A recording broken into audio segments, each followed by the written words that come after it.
Hello，大家好，我係 Daniel。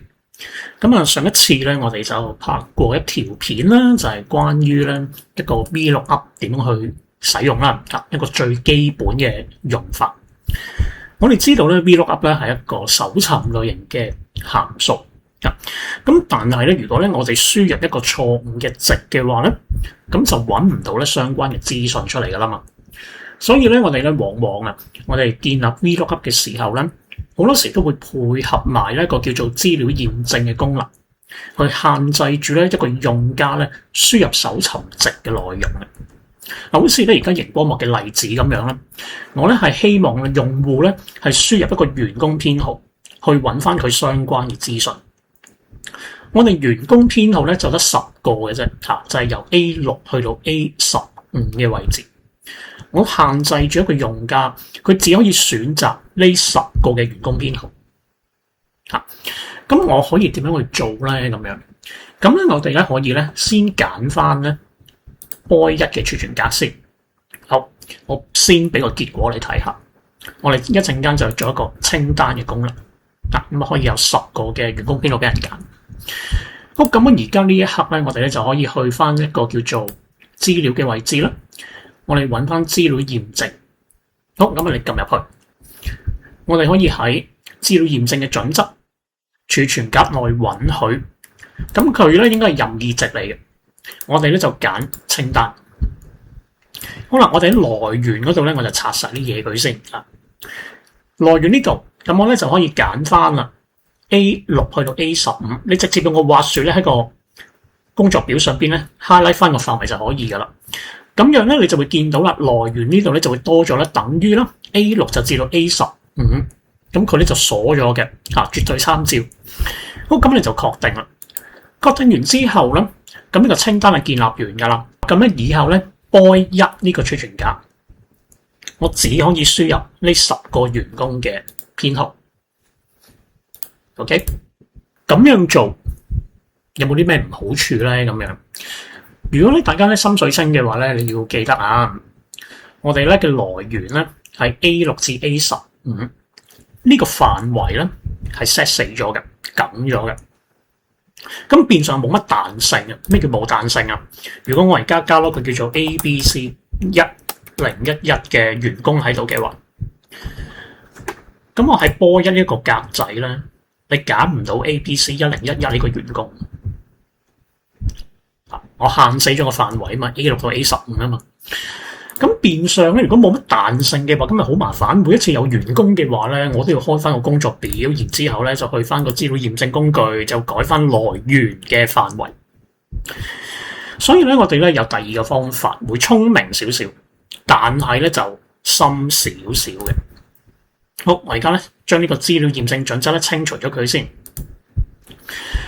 喺呢度咧，我就教大家一個函數，就叫做 offset。offset 咧叫做偏移。我哋可以定一個儲存格嘅位置，然之後咧就叫佢移動落去下一列，落去2列，落去3列，或者咧向右邊嘅欄位近1欄、2欄、3欄，冇所謂。甚至乎你佢倒翻轉頭向左邊褪，向上邊褪位都得嘅。但係咧我就唔講咁深入啦，我哋咧直接啲去個主題度。我而家咧喺個 K6 嘅位置先啦，我先試咗個結果俾你睇下先，個函數點樣寫嘅。好， K6 嗰度我啱啱就打啦，等於啦 offset OFFSET。咁我哋咧就會俾5個參數佢嘅。第一個參數咧個 reference 就係一個定位嘅位置。咁我咧就想用咧 A6 嚟定位。A6 咧就係我哋第一個員工嘅編號位置。好，逗號。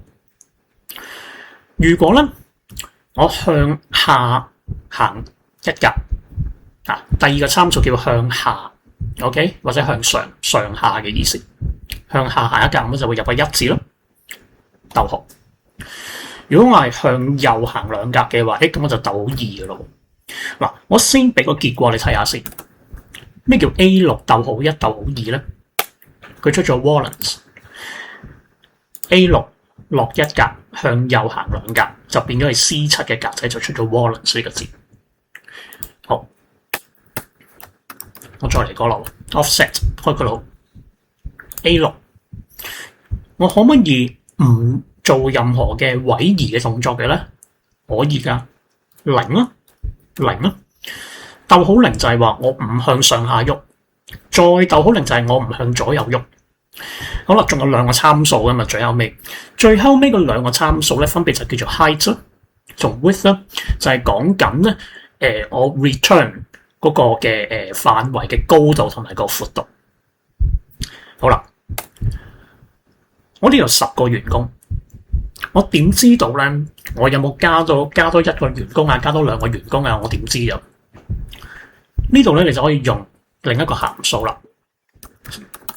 Count A 數下由 A6 開始至到邊度咧？你可以去遠啲嘅，譬如話你去到 A1000，咁佢咪會數由 A6 去到 A1000，究竟存在住幾多個員工編號咧 ？OK， 呢一個咧就係我哋咧希望得到嗰個高度啦。逗號。咁呢個 width 係幾多啊？我個 width 咧係一個 column 啫，淨係員工編號一個 column 嘅話就逗號1。OK， 好啦，如果我咁樣寫咗條公式之後咧，我 enter 嘅話咧，咁你就會見到啦。